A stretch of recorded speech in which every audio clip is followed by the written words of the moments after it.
നമസ്കാരം. വയനാട്ടിൽ പ്രിയങ്ക ഗാന്ധിക്ക് ഉജ്ജ്വല സ്വീകരണം. ആദ്യ പ്രതികരണം MediaOneയോട്. വാർത്തകൾ വിശദമായി തന്നെ നോക്കാം. ഫസ്റ്റ് റൗണ്ടപ്പിലേക്ക് സ്വാഗതം. പ്രധാന വാർത്തകൾ ആദ്യം. I'm very happy to be here. I am very touched by how much affection I'm getting. വയനാട്ടിലെത്തിയ Priyanka ഗാന്ധിയുടെ ആദ്യ പ്രതികരണം MediaOneനോട്. ഉരുൾപൊട്ടൽ പുനരധിവാസത്തിനായി ലോക്സഭയിൽ പോരാടുമെന്ന് പ്രിയങ്ക. പ്രവർത്തകരുടെ ആവേശോജ്വല വരവേൽപ്പ്. ചേലക്കരയിലും പാലക്കാടും മുന്നണികൾ രണ്ടാം ഘട്ട പ്രചാരണത്തിൽ.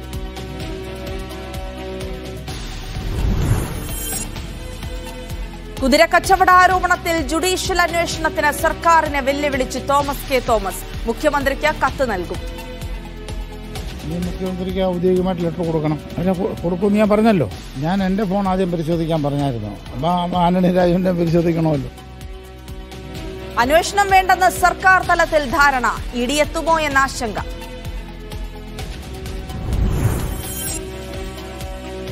പൂരം കലക്കലിൽ FIR രജിസ്റ്റർ ചെയ്ത പോലീസ്. ഗൂഢാലോചന, മതവിശ്വാസങ്ങളെ അവഹേളിക്കൽ കുറ്റങ്ങൾ ചുമത്തി. പ്രതിപട്ടികയില്ല.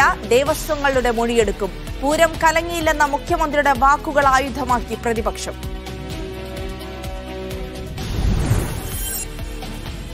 കളമശ്ശേരി ഭീകരാക്രമണ കേസിൽ പ്രതിക്കെതിരായ UAPA വകുപ്പ് ഒഴിവാക്കി. നടപടി സർക്കാരിൽ നിന്ന് അനുമതി ലഭിക്കാത്തതിൽ. കൊലപാതകം, സ്ഫോടക വസ്തു നിയമം വകുപ്പുകളിൽ വിചാരണ നടക്കും.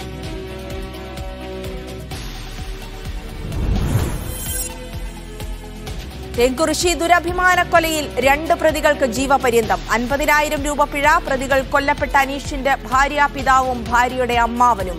ശിക്ഷയിൽ തൃപ്തിയില്ലെന്ന് കുടുംബം. അതാണ് ഞങ്ങൾക്ക് പോരാ, തൃപ്തി ആയിട്ടില്ല. ഞങ്ങൾക്ക് ശിക്ഷ തൃപ്തി ആയിട്ടില്ല. ഞങ്ങൾ സർക്കാർ അപ്പീലിന് പോകും.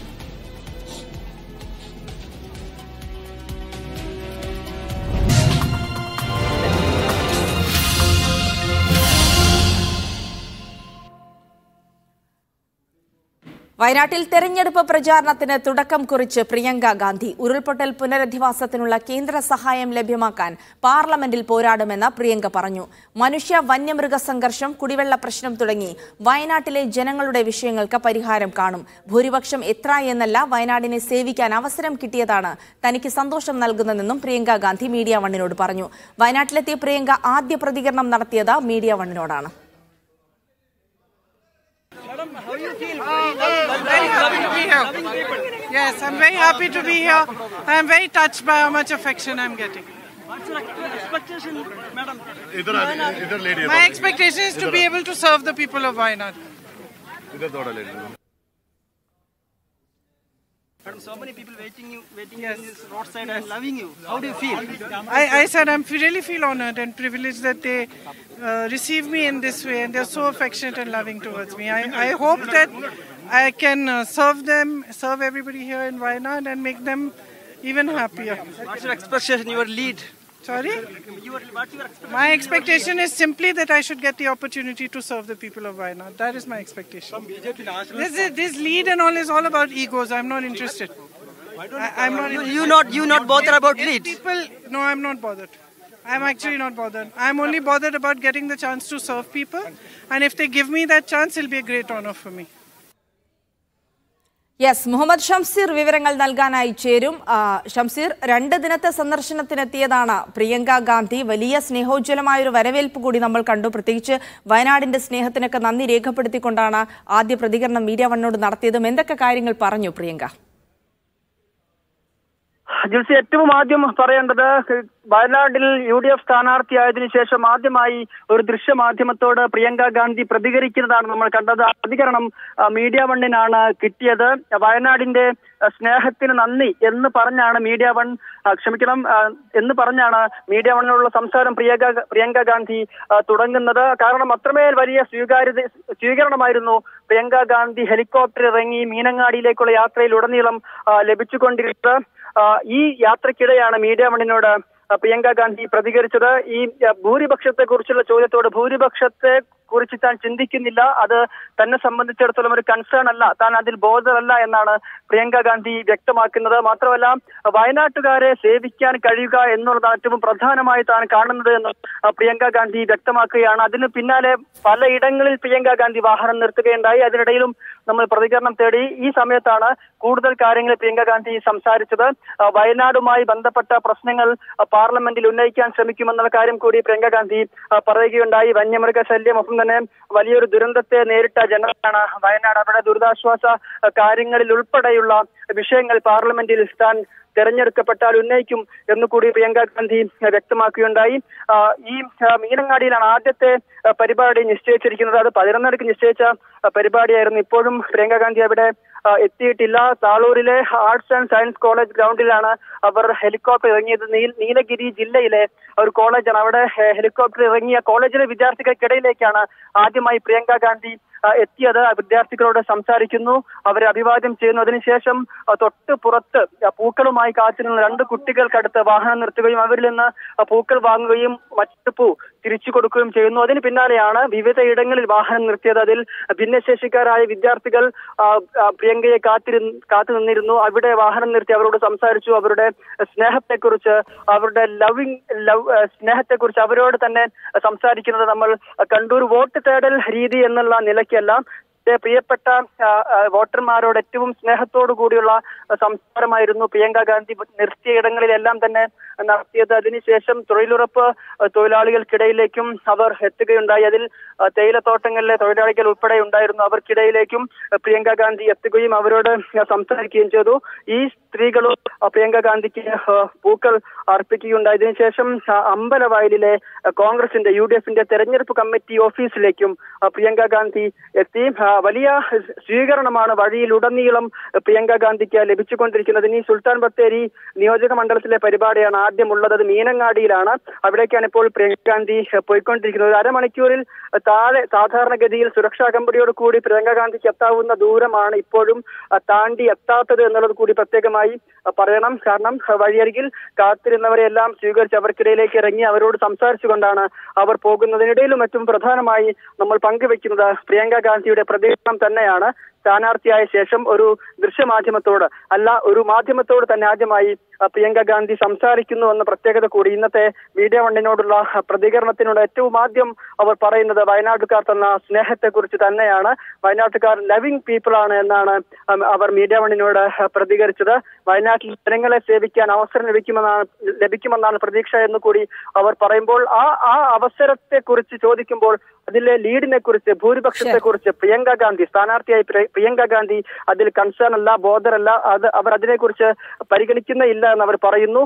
UDF പ്രധാനമായി 5 ലക്ഷത്തിലേറെ ഭൂരിപക്ഷം എന്നൊക്കെ പറയുന്നതിനിടയിലാണ് താൻ ഭൂരിപക്ഷത്തെ കുറിച്ച് തനിക്ക് ചിന്തയില്ല, ഇവിടുത്തെ ആളുകളെ സേവിക്കുക എന്നുള്ളതാണ് തന്റെ ഏറ്റവും പ്രധാനപ്പെട്ട ചുമതല, കർത്തവ്യം എന്ന് പറയുന്നതോടൊപ്പം തന്നെ വയനാട്ടുകാരുടെ പ്രശ്നങ്ങൾ പാർലമെന്റിൽ ഉന്നയിക്കുമെന്ന് കൂടി പ്രിയങ്ക പറയുകയാണ്. ഇപ്പോൾ മറ്റൊരു സ്ഥലത്തു കൂടി അവർ സ്വീകരണത്തിനായി ഇറങ്ങിയ കാഴ്ച കൂടി നമ്മൾ കാണുന്നുണ്ട്. ശരി Shamseer. My hope and expectation is that the people of Wayanad allow me to represent them and that I'm able to serve them. What is your opinion about Wayanad people, madam? I mean, what can my opinion be except that I'm getting so much love from them that I'm just grateful for it. What are you going to implement in Wayanad, madam? Well, I will travel around Wayanad. I will understand what are the main issues, how I can get them implemented, which is the best way to work for them. I will ask people after the election, if I'm elected, then I will travel around, I will understand everything properly, and then according to the wishes of the people in Wayanad really loving you and they are waiting for you. What is on that? I'm just very grateful for their love. And they've given my brother a lot of love.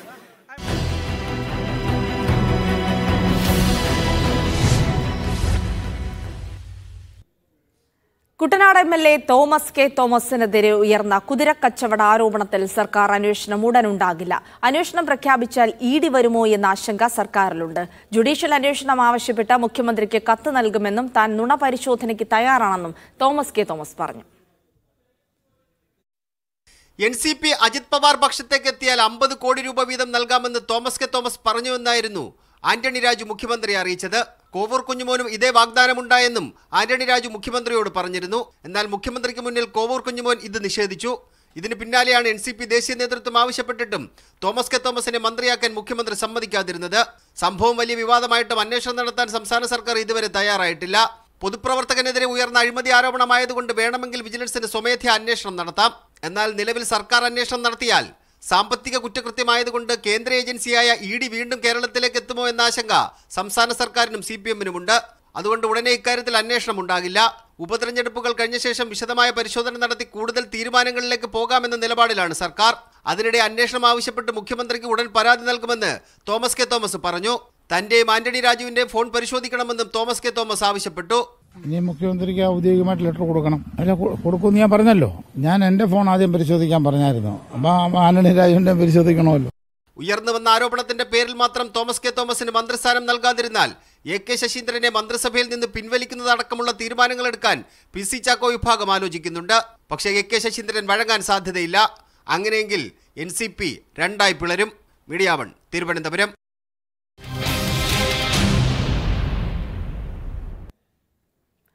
Thrissur Pooram കലക്കലിൽ FIR പകർപ്പ് MediaOne-ന്. ഗൂഢാലോചന, മതവിശ്വാസങ്ങളെ അവഹേളിക്കാൻ ബോധപൂർവമായ ശ്രമം, സർക്കാരിനെതിരെ യുദ്ധത്തിന് ശ്രമിക്കുകയോ പ്രേരിപ്പിക്കുകയോ ചെയ്യുക എന്നീ വകുപ്പുകൾ പ്രകാരമാണ് കേസ്.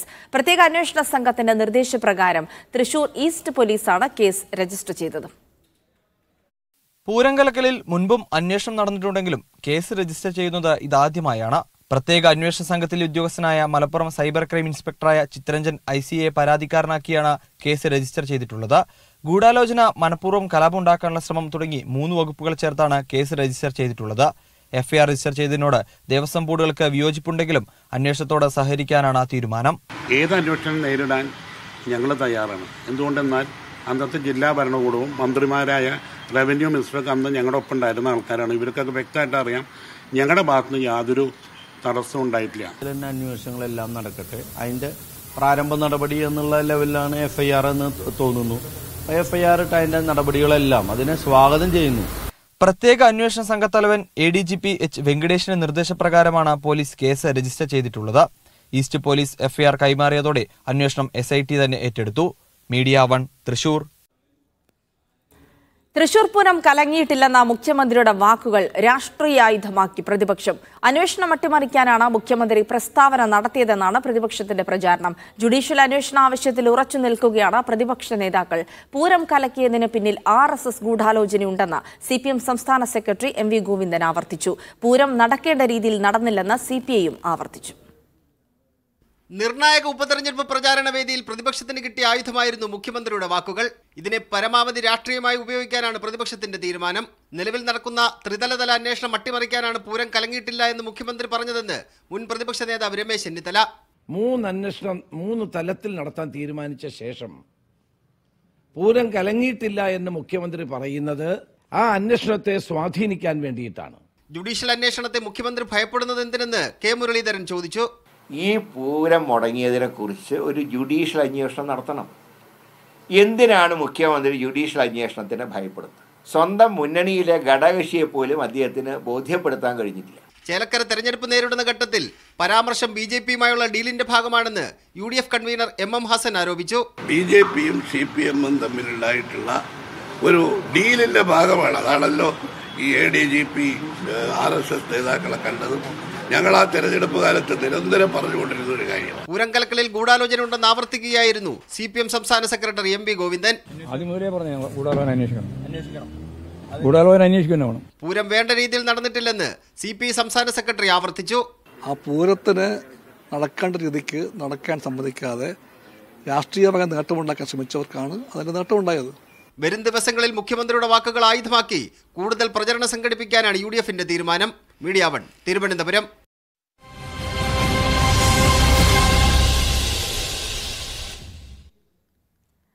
കളമശ്ശേരി ഭീകരാക്രമണ കേസിൽ പ്രതി ഡൊമിനിക് മാർട്ടിനെതിരെ ചുമത്തിയ UAPA വകുപ്പുകൾ ഒഴിവാക്കി. UAPA പ്രകാരം വിചാരണ നടത്തുന്നതിന് സർക്കാർ അനുമതി നൽകാത്തതിനെ തുടർന്നാണ് നടപടി. UAPA ഒഴിവാക്കിയതോടെ കൊലപാതകം, എക്സ്ക്ലോസിസ് ആക്ട് എന്നീ വകുപ്പുകൾ പ്രകാരമാണ് കേസിൽ വിചാരണ നടക്കുക. കഴിഞ്ഞ വർഷം ഒക്ടോബർ 29-നാണ് കളമശ്ശേരി സാമറ കൺവെൻഷൻ സെന്ററിലെ യഹോവ സാക്ഷികളുടെ കൺവെൻഷനിടെ ഭീകരാക്രമണം നടന്നത്. ഭീകരാക്രമണത്തിൽ 8 പേർ മരിക്കുകയും 45 പേർക്ക് പരിക്കേൽക്കുകയും ചെയ്തിരുന്നു. സംഭവം നടന്ന 1 വർഷം തികയുമ്പോഴാണ് കേസിൽ UAPA ഒഴിവാക്കിയത്. UAPAയ്ക്ക് സർക്കാർ അനുമതി നൽകാത്ത സാഹചര്യത്തിലാണ് നടപടി.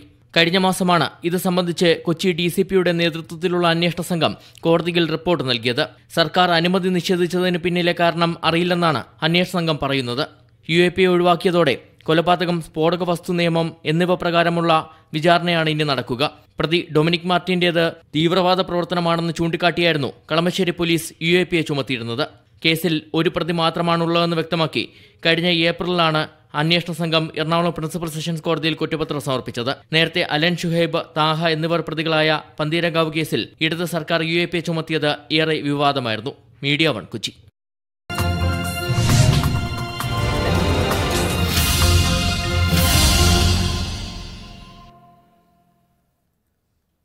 വയനാട്ടിൽ പ്രിയങ്ക ഗാന്ധിക്കായി പ്രചാരണത്തിന് ഗുസ്തി താരവും കോൺഗ്രസ് MLAയുമായ വിനീഷ് ഫോഗട്ട് എത്തും. തീയതിയും സമയവും പിന്നീട് അറിയിക്കും. പ്രിയങ്ക ഗാന്ധി വയനാട്ടിൽ മികച്ച ഭൂരിപക്ഷത്തിൽ ഏകപക്ഷീയമായി വിജയിക്കുമെന്ന് വിനീഷ് ഫോഗട്ട് പറഞ്ഞു.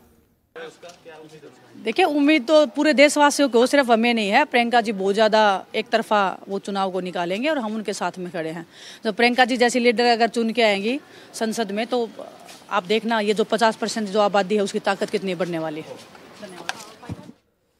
പാലക്കാട് DCCയുടെ കത്തായുധമാക്കി കോൺഗ്രസിലെ അതൃപ്തി മുതലെടുക്കാൻ CPM.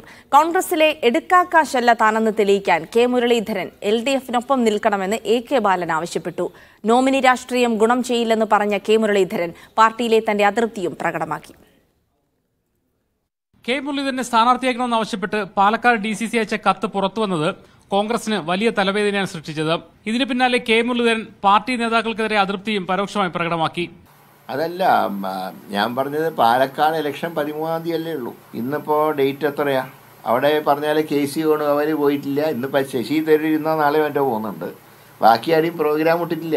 കോൺഗ്രസിനകത്ത് ഈ സാഹചര്യം മുതലെടുക്കാനാണ് പാലക്കാട് CPM ശ്രമിക്കുന്നത്. K മുരളീധരൻ കോൺഗ്രസിന് പുറത്തേക്ക് വരണമെന്ന് AK ബാലൻ ആവശ്യപ്പെട്ടു. മുരളിയോട് ഞങ്ങൾക്ക് അഭ്യർത്ഥിക്കാനുള്ളത്, പറ്റുമെങ്കിൽ അദ്ദേഹം ഇടതുപക്ഷത്തിന് അനുകൂലമായ നിലപാടെടുക്കണം. ഈ ഒരു സാഹചര്യത്തിൽ കോൺഗ്രസിന്റെ ഉള്ളിലുള്ള ഒരു എടുക്കാത്ത കാശല്ല മുരളി എന്ന് അദ്ദേഹം തെളിയിക്കണം. പ്രതിപക്ഷ നേതാവിനെയും ഷാഫി പറമ്പിലിനെയും ലക്ഷ്യമിട്ട് CPM ആക്രമണം ശക്തമാക്കി. പ്രതിപക്ഷ നേതാവ് ഉപജാപങ്ങളുടെ രാജകുമാരനാണ്. ആ ഉപജാപങ്ങളുടെ രാജകുമാരന്റെ കിങ്കരനാണ് ഷാഫി പറമ്പിൽ. അവരിരുവരും ചേർന്ന് നടത്തിയ ഉപജാപം ഇപ്പോൾ ജനങ്ങളുടെ മുമ്പിൽ വ്യക്തമാവുകയാണ്. അതേസമയം കത്ത് വിവാദം ഭരണവിരുദ്ധ പറയ്ക്കാനാണെന്നാണ് കോൺഗ്രസ് നിലപാട്. അപ്പൊ അതാകെ അനാവശ്യമായി കുത്തിപ്പൊക്കി സർക്കാരിന്റെ എതിരെയുള്ള ജനവികാരം ചർച്ച ചെയ്യാതിരിക്കാൻ, ജനങ്ങൾ അനുഭവിക്കുന്ന പ്രയാസങ്ങൾ ചർച്ച ചെയ്യാതിരിക്കാനുള്ള ഒരു അടവാണ് ഇപ്പോൾ നടന്നുകൊണ്ടിരിക്കുന്നത്. DCC കത്ത് വിവാദത്തിലെ അലയൊലി അടങ്ങാത്ത കാഴ്ചയാണ് ഇന്നും പാലക്കാട് കണ്ടത്. തിരുവനന്തപുരം ബ്യൂറോയ്ക്കൊപ്പം MediaOne പാലക്കാട്. BJPയിൽ കടുത്ത ഭിന്നത നിലനിൽക്കെ പാലക്കാട് മണ്ഡലത്തിൽ NDA തെരഞ്ഞെടുപ്പ് കൺവെൻഷൻ ഇന്ന്. ശോഭാ സുരേന്ദ്രൻ പരിപാടിയിൽ പങ്കെടുക്കാൻ സാധ്യതയുണ്ട്. ക്യാമ്പസുകൾ കേന്ദ്രീകരിച്ചാണ് UDF സ്ഥാനാർത്ഥി രാഹുൽ മാങ്കൂട്ടത്തിന്റെ പ്രചാരണം. ഗ്രാമീണ മേഖലയിലാണ് LDF സ്ഥാനാർത്ഥി P സരിന്റെ പ്രചാരണം. C കൃഷ്ണകുമാറിനെ സ്ഥാനാർത്ഥിയാക്കിയതിന് പിന്നാലെ BJPയിൽ വലിയ പൊട്ടിത്തെറിയാണ് ഉണ്ടായത്. ശോഭാ സുരേന്ദ്രൻ വിഭാഗം കടുത്ത പ്രതിഷേധത്തിലാണ്. ശോഭാ സുരേന്ദ്രന്റെ ഫ്ലെക്സ് കത്തിക്കുന്നതിലേക്കുൾപ്പെടെ കാര്യങ്ങളെത്തി. ഇതിനിടയിലാണ് ഇന്ന് തെരഞ്ഞെടുപ്പ് കൺവെൻഷൻ നടക്കുന്നത്. ശോഭാ സുരേന്ദ്രൻ പ്രചരണത്തിനെത്താത്തത് വലിയ ചർച്ചകൾക്ക് വഴിവെച്ചിട്ടുണ്ട്. RSS ഇടപെട്ടതിനാൽ ശോഭാ സുരേന്ദ്രൻ ഇന്ന് കൺവെൻഷനിൽ എത്താനാണ് സാധ്യത. വീടുകൾ കയറിയുള്ള പ്രചരണത്തിലാണ് NDA സ്ഥാനാർത്ഥി C കൃഷ്ണകുമാർ. രാവിലെ നഗരത്തിലെ വീടുകളിലാണ് UDF സ്ഥാനാർത്ഥി രാഹുൽ മാങ്കൂട്ടത്തിൽ പ്രചരണം നടത്തിയത്. പിന്നീട് government Victoria college, Mercy college, cooperative college എന്നിവയിൽ രാഹുൽ പ്രചരണത്തിനെത്തി. അപ്പോൾ ക്യാമ്പസിൽ പോകുമ്പോഴാണ് എനിക്ക് ഏറ്റവും അസൂയ ഉണ്ടാകുക. കാരണം ഇപ്പോൾ പുതിയ ആളുകളെന്ന് പറഞ്ഞാൽ ഭയങ്കര ചിമിട്ട് പിള്ളേരാണ്. അപ്പം അവരുടെ കാലഘട്ടത്തിൽ പഠിക്കാൻ പറ്റാത്തതിന്റെ നിരാശ എല്ലാ കാലഘട്ടത്തിലും ഇങ്ങനെ ഉണ്ടായിക്കൊണ്ടിരിക്കും. അതുകൊണ്ട് ക്യാമ്പസ് ഒരു പ്രത്യേക എനർജിയാണ്. LDF സ്ഥാനാർത്ഥി P സരൻ കൊടുത്തരപ്പുള്ളി അഗ്രഹാരത്തിലാണ് രാവിലെ പ്രചരണം നടത്തിയത്. 2 മണിക്കൂർ മതി നമുക്ക് ഉറക്കം തൽക്കാലത്തേക്ക്. നമ്മളെ മുന്നോട്ട് നയിക്കുന്നത് ഒരു പ്രത്യേക ലക്ഷ്യമാണ്. അപ്പം അതിനനുസരിച്ച് ശരീരത്തിന്റെ ക്ഷീണം മാറണം. കണ്ണന്നൂരിൽ റോഡ് ഷോയും സരിനുണ്ട്. MediaOne പാലക്കാട്. ചേലക്കരയിൽ മുന്നണികൾ തെരഞ്ഞെടുപ്പ് പ്രചാരണം ഊർജിതമാക്കി. LDFന്റെ മേഖലാ കൺവെൻഷനുകൾ പുരോഗമിക്കുകയാണ്. സ്ഥാനാർത്ഥി UR പ്രദീപ് വിവിധ പഞ്ചായത്തുകളിൽ പര്യടനത്തിലാണ്. UDFന്റെ മഹിളാ സംഗമവും യുവജന സംഗമവും ഇന്ന് നടക്കും. UDF convener MM Hasan, Mathew Kuzhalnadan MLA തുടങ്ങിയവർ സ്ഥാനാർത്ഥി രമ്യ ഹരിദാസിനൊപ്പം പരിപാടികളിൽ പങ്കെടുക്കും. NDAയ്ക്ക് വേണ്ടി കേന്ദ്രമന്ത്രി സുരേഷ് ഗോപി ഇന്ന് വൈകിട്ട് ചേലക്കരയിലെത്തും. പാണക്കാട് സാദിഖ് അലി ശിഹാബ് തങ്ങൾക്ക് രൂക്ഷ വിമർശനവുമായി സമസ്ത സെക്രട്ടറി ഉമർ ഫൈസി മുക്കം. സാദിഖ് അലി തങ്ങൾക്ക് ഖാദിയാകാൻ യോഗ്യതയില്ല. ഇസ്ലാമിക നിയമങ്ങൾ പാലിക്കാതെയാണ് ഖാദിയായത്. പ്രശ്നം പരിഹരിച്ചില്ലെങ്കിൽ അടുത്ത ദിവസങ്ങളിൽ ജനങ്ങളോട് ചിലത് തുറന്നു പറയുമെന്നും അദ്ദേഹം പറഞ്ഞു. സാദിഖ് അലി തങ്ങൾക്കെതിരെയും ഖാസി ഫൗണ്ടേഷനെതിരെയും രൂക്ഷമായ ഭാഷയിലാണ് ഉമർ ഫൈസി മുക്കം വിമർശിച്ചത്. ഇസ്ലാമിക നിയമങ്ങൾ പാലിക്കാതെയാണ് സാദിഖ് അലി തങ്ങൾ ഖാസിയായത്. തന്റെ മുന്നിൽ വരുന്ന വിഷയങ്ങൾ പഠിക്കാനുള്ള വിവരം സാദിഖ് അലി തങ്ങൾക്കില്ലെന്നും പ്രശ്നം പരിഹരിച്ചില്ലെങ്കിൽ അടുത്ത ദിവസങ്ങളിൽ ജനങ്ങളോട് ചിലത് തുറന്നു പറയുമെന്നും ഉമർ ഫൈസി പറഞ്ഞു. ഖാദി എന്ന് പറഞ്ഞ ഒരു സ്ഥലത്ത് പണ്ട് ഖാദിമാരല്ല, ഇവിടെ ഇപ്പോഴും ഇല്ല ഖാദിമാര്. അവരുടെ സ്ഥലത്ത് ഖാദിയാക്കിയാൽ അവിടുത്തെ ഖാദിയാണ്. ഈ വിവരമില്ലാത്തവനെ ഖാദിയാക്കിയാലും അവിടുത്തെ ഖാദിയല്ലാവുള്ളൂ. ഇതെങ്ങനെ മനസ്സിലാകത്തെ? എന്താ പിന്നെ എല്ലാവരും വിളിച്ചു കൂട്ടിയിട്ട് ഖാദി ഫൗണ്ടേഷൻ, ഇതിന്റെ അർത്ഥം എന്താണ്? ഇതൊന്നും ഇപ്പൊ ഞങ്ങൾ തിരിയില്ലാന്ന് വിചാരിച്ചാ. അതേസമയം ഉത്തരവാദിത്തപ്പെട്ടവരുമായി കൂടിയാലോചനകൾ നടത്തിയാണ് സാദിഖ് അലി തങ്ങളെ ഖാസിയാക്കിയതെന്നും അതിൽ വിദ്വേഷം പ്രകടിപ്പിച്ചിട്ട് കാര്യമില്ലെന്നും ഭിന്നിപ്പുണ്ടാക്കാനുള്ള ശ്രമം നടത്തരുതെന്നും അബ്ദുസമദ് പൂക്കോട്ടൂർ പ്രതികരിച്ചു.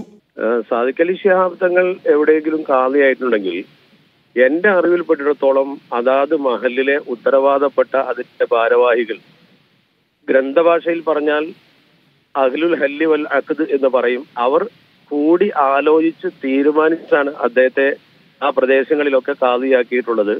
ഒരിടവേളയ്ക്ക് ശേഷം സംസ്ഥയിലെ ഒരു വിഭാഗവും മുസ്ലിം ലീഗും തമ്മിലുള്ള തർക്കം രൂക്ഷമാകുന്നു എന്ന സൂചനയാണ് ഉമർ ഫൈസി മുക്കത്തിന്റെ വിമർശനത്തിലൂടെ വ്യക്തമാകുന്നത്. ജംഷീർ കൊടിഞ്ഞി, മീഡിയ1, മലപ്പുറം. ജമാഅത്തെ ഇസ്ലാമി ഭീകരവാദ സംഘടനയാണെന്ന് പറയുമ്പോൾ അത് തെളിയിക്കേണ്ട ഉത്തരവാദിത്തം മുഖ്യമന്ത്രിക്കെന്ന PMA സലാം. മാധവിയോടൊപ്പം വേദി പങ്കിട്ടതും തീവ്രവാദിയാണെന്ന് പറഞ്ഞ് പിടിച്ചുകൊടുത്തതും CPM ആണ്. പാലക്കാട് സരിനെ സ്ഥാനാർത്ഥിയാക്കിയത് BJPക്ക് വോട്ട് മറിക്കാനെന്നും PMA സലാം മീഡിയ1നോട് പറഞ്ഞു. ജമാഅത്തെ ഇസ്ലാമി ഭീകരവാദ സംഘടനയാണ് എങ്കിൽ ആഭ്യന്തര വകുപ്പിന്റെ ചുമതല പിണറായി വിജയനല്ലേ? ജമാഅത്തെ ഇസ്ലാമിക്കെതിരെ കേസെടുക്കണ്ടേ? അവരെ പ്രവർത്തകരെ അറസ്റ്റ് ചെയ്യണ്ടേ?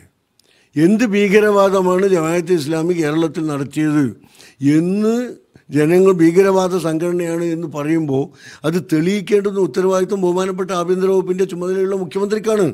ഇപ്പോൾ നാളെ വൈകുന്നേരം വീണ്ടും ഈറാ സെൻറ്ററിൽ പോകേണ്ടി വരും തിരഞ്ഞെടുപ്പ് പ്രഖ്യാപിക്കുമ്പോൾ. അതുകൊണ്ട് ഒരു പക്ഷേ പറഞ്ഞില്ല എന്ന് വരും. അപ്പോൾ ഏതായിരുന്നാലും തികഞ്ഞ അവസരവാദപരമായ രാഷ്ട്രീയം.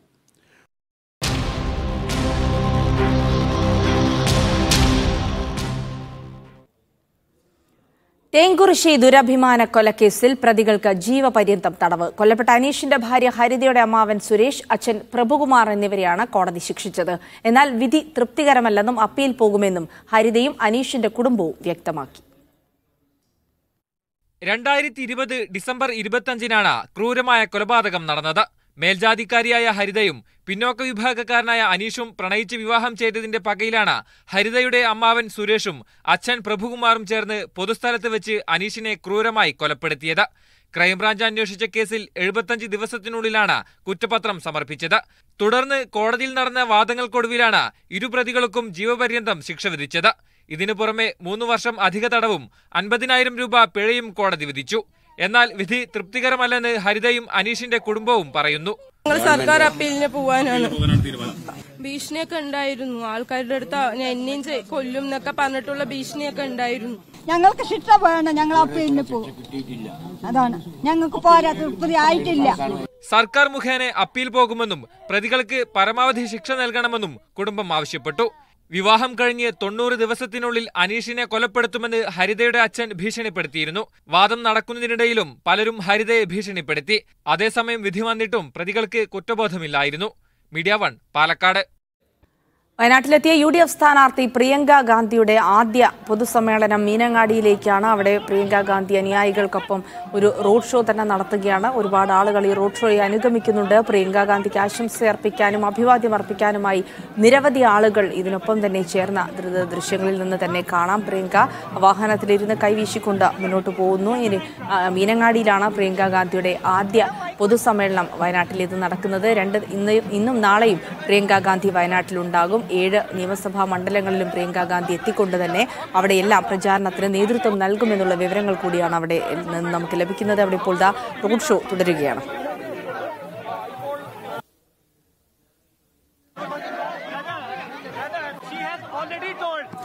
ഷിത ജഗത്തുണ്ട് വിവരങ്ങൾ നൽകാനായി. ഷിത, പ്രിയങ്ക ഗാന്ധിയെ വലിയ ആവേശത്തോടെ കൂടെ വരവേൽക്കുന്ന ദൃശ്യങ്ങൾ കണ്ടു. മാത്രമല്ല പ്രിയങ്ക ഗാന്ധി ഒരുപക്ഷെ UDF സ്ഥാനാർത്ഥിയായ ശേഷം ഒരു മാധ്യമത്തിന് നൽകുന്ന ആദ്യ പ്രതികരണം കൂടി നമുക്ക് ലഭിക്കുകയുണ്ടായി. വയനാട്ടിലെ ജനങ്ങളുടെ സ്നേഹത്തിന് നന്ദി അറിയിച്ചുകൊണ്ടാണ് പ്രിയങ്ക സംസാരിച്ചത്. ഇപ്പോഴിതാ ആ സ്നേഹാദരമെല്ലാം ഏറ്റുവാങ്ങി പ്രിയങ്ക മീനങ്ങാടിയിലേക്ക് കൂടി എത്തുന്നു അല്ലേ?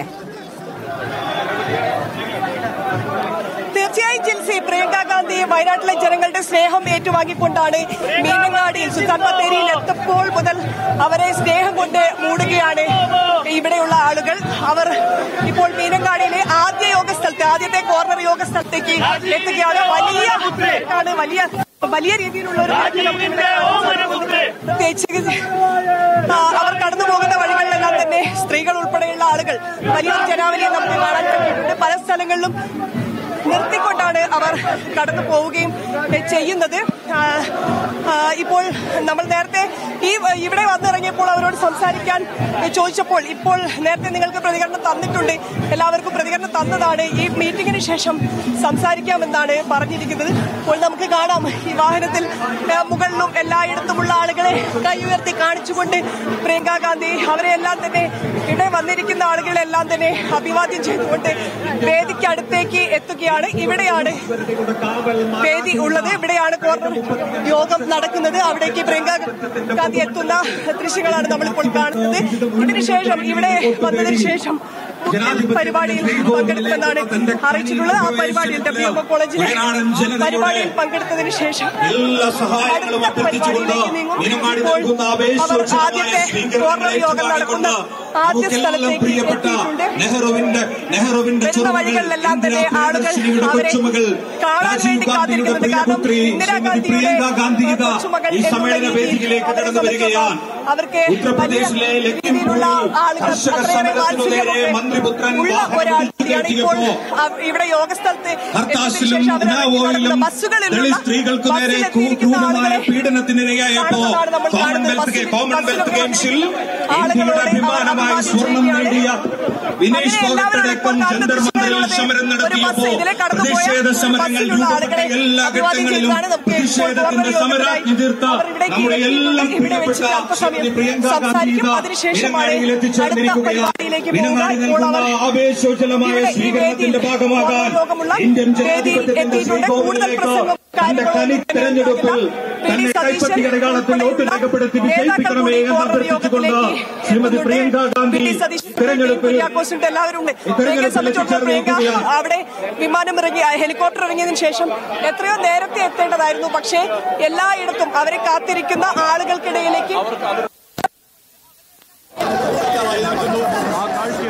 മീനങ്ങാടിയിലെ പ്രിയങ്ക ഗാന്ധിയുടെ റോഡ് ഷോ ആണിപ്പോൾ കണ്ടുകൊണ്ടിരിക്കുന്നത്. വലിയ ആവേശോജ്വലമായ സ്വീകരണമാണ് വയനാട്ടുകാർ പ്രിയങ്കയ്ക്ക് നൽകിയത്. പ്രിയങ്കയുടെ അകമ്പടി വാഹനത്തിന് ചുറ്റും ആയിരക്കണക്കിന് ആളുകൾ തടിച്ചുകൂടിയിരിക്കുന്നു. നേരത്തെ തന്നെ മീനങ്ങാടിയിലേക്ക് എത്തിച്ചേരേണ്ടതായിരുന്നുവെങ്കിലും ഇയാൾക്കൂട്ടമൊക്കെ മറികടന്നെത്താൻ ഒരുപാട് സമയമെടുത്തു. ഇപ്പോൾ പ്രിയങ്ക മീനങ്ങാടിയിലെ പൊതുവേദിയിലേക്ക് എത്തിയിരിക്കുന്നു. ഇനി പ്രിയങ്ക ജനങ്ങളെ അഭിസംബോധന ചെയ്ത് സംസാരിച്ച ശേഷമായിരിക്കും അടുത്ത യോഗത്തിലേക്ക് പുറപ്പെടുക. 2 ദിവസം പ്രിയങ്ക ഗാന്ധി വയനാട്ടിലുണ്ടാകും.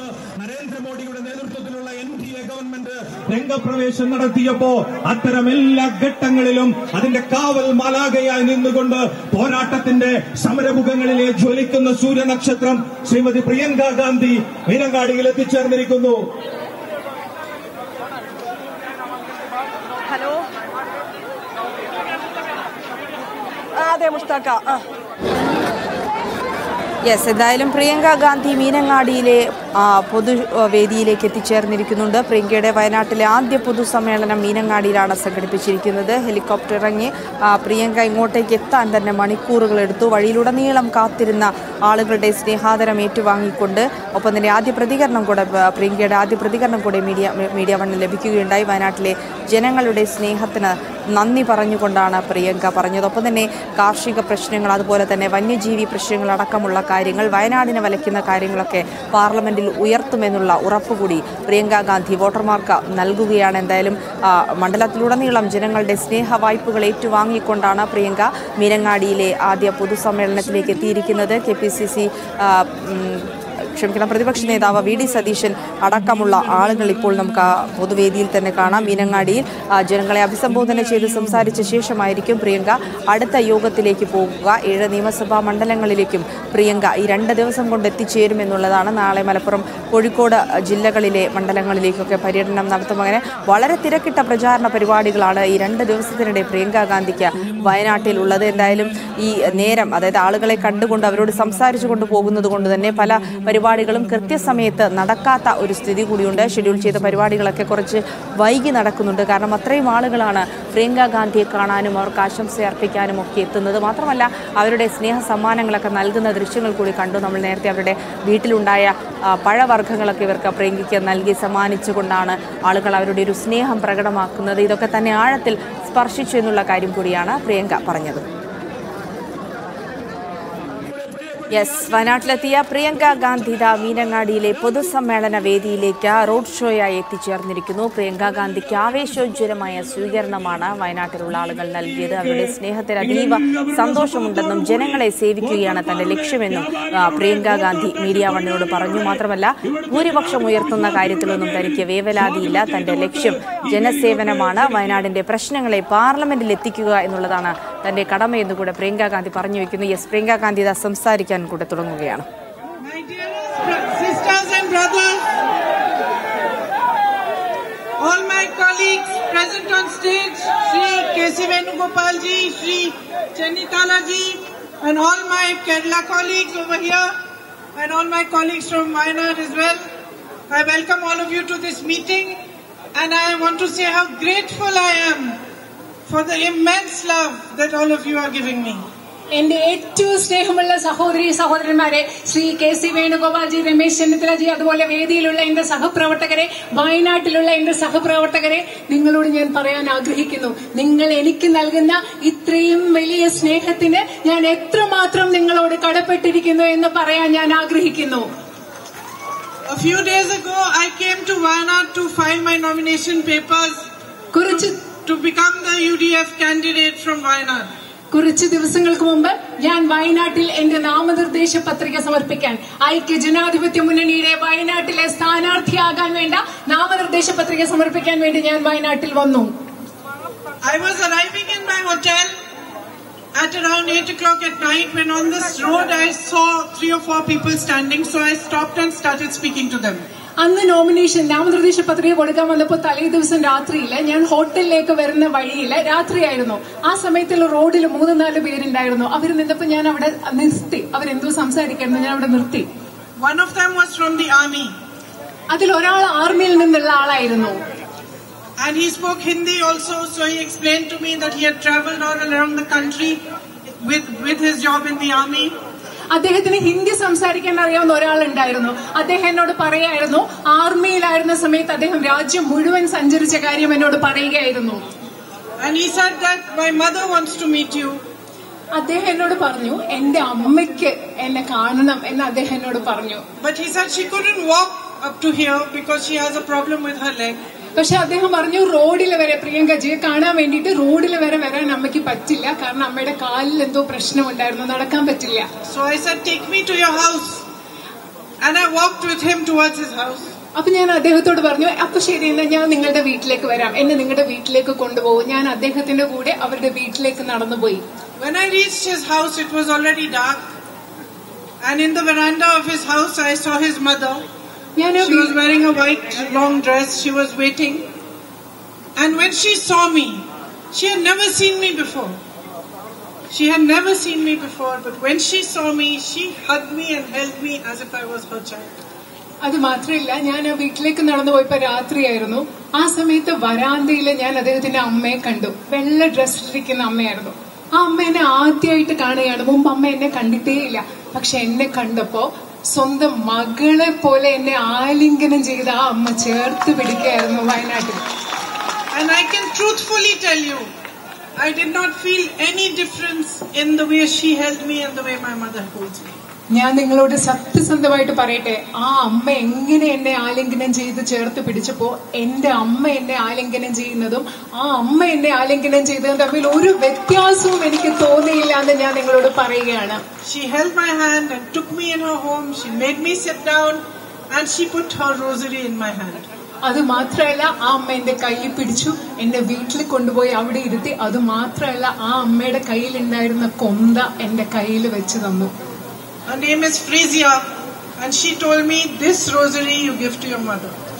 അത് മാത്രമല്ല, ആ അമ്മയുടെ പേരെന്തായിരുന്നു അറിയോ? ഫ്രീസിയ. എന്റെ കയ്യിൽ കൊന്ത വെച്ച് തന്നിട്ട് ആ അമ്മ എന്നോട് പറഞ്ഞു, ഈ റോസറി, ഈ കൊന്ത കൊണ്ടുപോയി നിങ്ങളുടെ അമ്മയ്ക്ക് കൊടുക്കണം, അതായത് സോണിയ മാമിന് കൊടുക്കണം എന്നാണ് ആ അമ്മ എന്നോട് പറഞ്ഞത്. I felt like I have not even stepped into Wayanad and I already have a mother here. അത് മാത്രമല്ല, എനിക്ക് എന്താ തോന്നിയെന്നറിയോ? ഞാൻ വയനാട്ടിലോടൊന്ന് കാലെടുത്ത് വെച്ചതേ ഉള്ളൂ, അപ്പോഴേ എനിക്ക് ഇവിടെ ഒരു അമ്മയെ കിട്ടിയെന്നാണ് അന്നത്തെ ദിവസം എനിക്ക് തോന്നിയത്. That is how you made me feel. The first moment that I stepped onto your soil. നിങ്ങളുടെ ഈ മണ്ണിൽ, വയനാടിന്റെ മണ്ണിൽ ആദ്യത്തെ പ്രാവശ്യം കാലെടുത്ത് വെച്ചപ്പോ വയനാട്ടുകാരായ നിങ്ങൾ എന്നെ അങ്ങനെയാണ് എനിക്ക് തോന്നിപ്പിച്ചത്. എനിക്കൊരു അമ്മയെ തന്നതുപോലെയാണ് നിങ്ങൾ എന്നെ തോന്നിപ്പിച്ചത്. When I was sitting next to Frisia and she handed me the rosary, it reminded me immediately of when I was 19 years old. ഞാന് ഫ്രേസിയ എന്ന് പറയുന്ന അമ്മയുടെ അടുത്തിരുന്നപ്പോ ആ അമ്മ എന്റെ കയ്യിൽ കൊന്ത തന്നപ്പോഴൊക്കെ ഞാൻ 19 വയസ്സുണ്ടായിരുന്ന ആ സമയത്തെ കുറിച്ചാണ് ഞാൻ ആലോചിച്ചത്. My father had just died and maybe 6 or 7 months later, Mother Teresa had come to my house to meet my mother. എന്റെ അച്ഛൻ മരിച്ച സമയമായിരുന്നു. ആ സമയം ഒരു 5-6 മാസം കഴിഞ്ഞ ശേഷം ഒരു പ്രാവശ്യം മദർ തെരേസ എന്റെ വീട്ടിൽ എന്റെ അമ്മയെ കാണാൻ വന്ന സമയമായിരുന്നു. I had fever, so I was lying down in my bed. I didn't go out of the room. ആ സമയത്ത് എനിക്ക് പനി പിടിച്ചിരിക്കുകയായിരുന്നു. അതുകൊണ്ട് ഞാൻ മദർ തെരേസ വന്നപ്പോൾ ഞാൻ കാണാൻ പോയില്ല. ഞാൻ എന്റെ റൂമിൽ തന്നെ ബെഡിൽ കിടക്കുകയായിരുന്നു. But she asked to see me and she came into my room and she sat by my bedside and she put her hand on my head. പക്ഷെ മദർ തെരേസ എനിക്ക് പോയി കാണാൻ പറ്റിയില്ല. പക്ഷെ എന്നെ കാണണമെന്ന് പറഞ്ഞ് ആ റൂമിൽ വന്നു. ഞാൻ കിടക്കായിരുന്നു. അമ്മ എന്റെ തലയിൽ ഇങ്ങനെ കൈവച്ചു. And just like Frisia, she took my hand and she put her rosary in my hand. ഇപ്പോ കഴിഞ്ഞ പ്രാവശ്യം വയനാട്ടിൽ വന്നപ്പോ ഫ്രേസിയ എന്ന അമ്മ എന്റെ കയ്യിൽ ആ കൊന്ത വെച്ച് തന്നതുപോലെ അന്ന് മദർ തെരേസ എന്റെ കൈ പിടിച്ച് മദർ തെരേസയുടെ കയ്യിലിരുന്ന കൊന്ത എന്റെ കയ്യിൽ വെച്ച് തന്നു.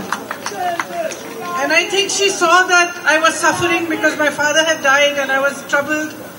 And she probably may have realized that maybe I had fever because I was suffering and I was sad.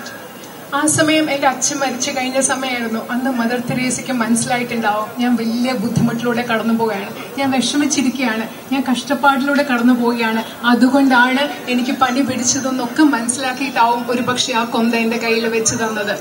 And she said to me, you come and work with me. അന്ന് mother Teresa എന്നോട് പറഞ്ഞു, എന്റെ കൂടെ വന്ന് നിങ്ങൾ ജോലി ചെയ്യൂ, എന്റെ കൂടെ വന്ന് പ്രവർത്തിക്കൂ എന്ന് പറഞ്ഞു. So about 5 or 6 years later, after I got married and I had my own home, I went to work with Mother Teresa's sisters in Delhi.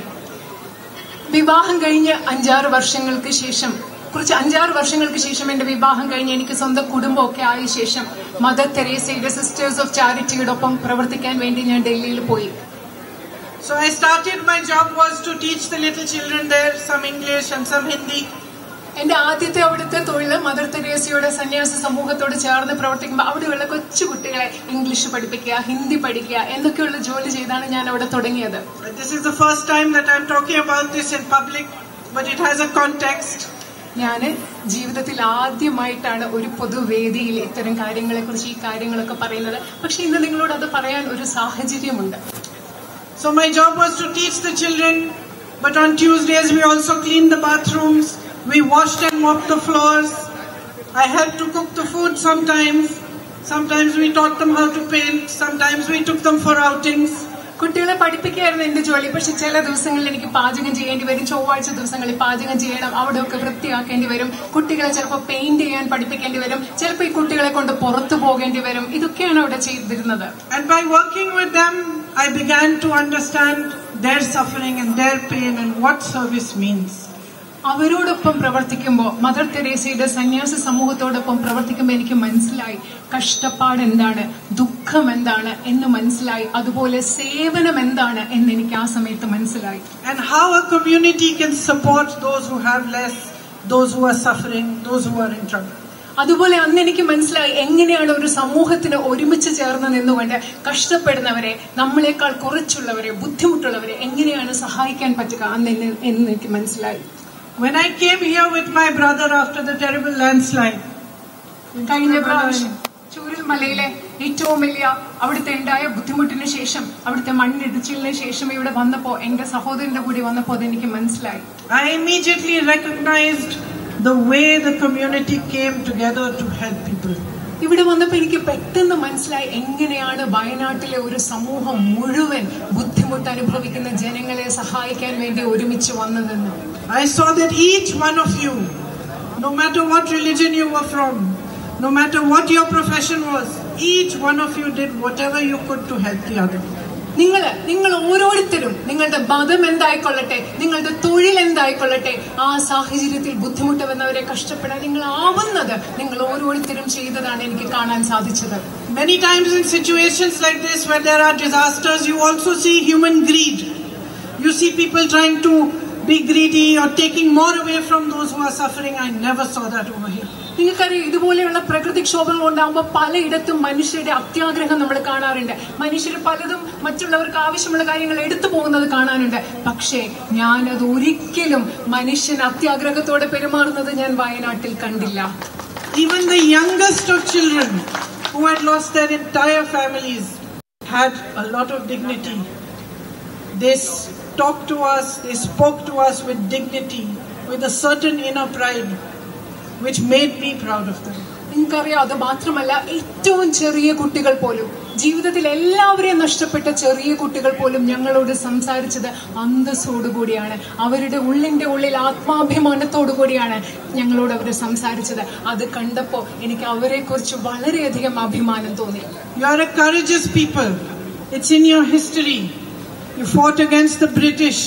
You rose up when people were afraid to rise. നിങ്ങള് വയനാട്ടിലെ ജനങ്ങൾ എന്ന് പറയുന്നത് ധൈര്യമുള്ള ജനങ്ങളാണ്. അത് നിങ്ങളുടെ ചരിത്രത്തിലുണ്ട്. നിങ്ങൾ ബ്രിട്ടീഷുകാർക്കെതിരെ എല്ലാവരും പോരാടാൻ ഭയന്നപ്പോൾ നിങ്ങൾ ധൈര്യത്തോടെ പോരാടിയവരാണ് ഇവിടുത്തെ ജനങ്ങൾ. You have a beautiful, I would say, this whole, all your hills, your forests are so beautiful. I was flying over them today and I could see the river was looking like a silver string running through it. It was so beautiful. You have a beautiful land. നിങ്ങളുടെ വയനാട് എന്ന് പറയുന്നത് എന്ത് മനോഹരമായ ഒരു ഭൂമിയാണ്. നിങ്ങളുടെ മലകളും ഇവിടുത്തെ മരങ്ങളും ഒക്കെ. ഞാൻ ഇന്ന് വയനാട്ടിന് മുകളിലൂടെ പറഞ്ഞപ്പോ നദികളെ, ചെറിയ വെള്ളി രേഖകൾ പോലെ നദികൾ കാണുന്നു. വളരെ മനോഹരമായ ഒരു ഭൂമിയാണ് നിങ്ങൾക്ക് ഇവിടെ വയനാട്ടിലുള്ളത്.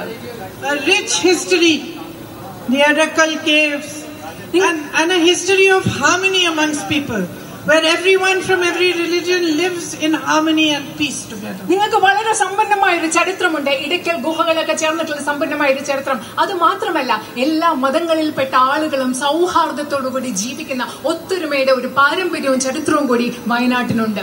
You are an agricultural community that feeds the whole nation. നിങ്ങളൊരു കർഷക സമൂഹമാണ്. സമൂഹത്തിന് മുഴുവൻ, രാജ്യത്തിന് മുഴുവൻ അന്നം നൽകുന്ന കർഷക സമൂഹം. Your values are strong. You believe in equality, social justice. It is apparent everywhere. You are followers of Narayan Guruji.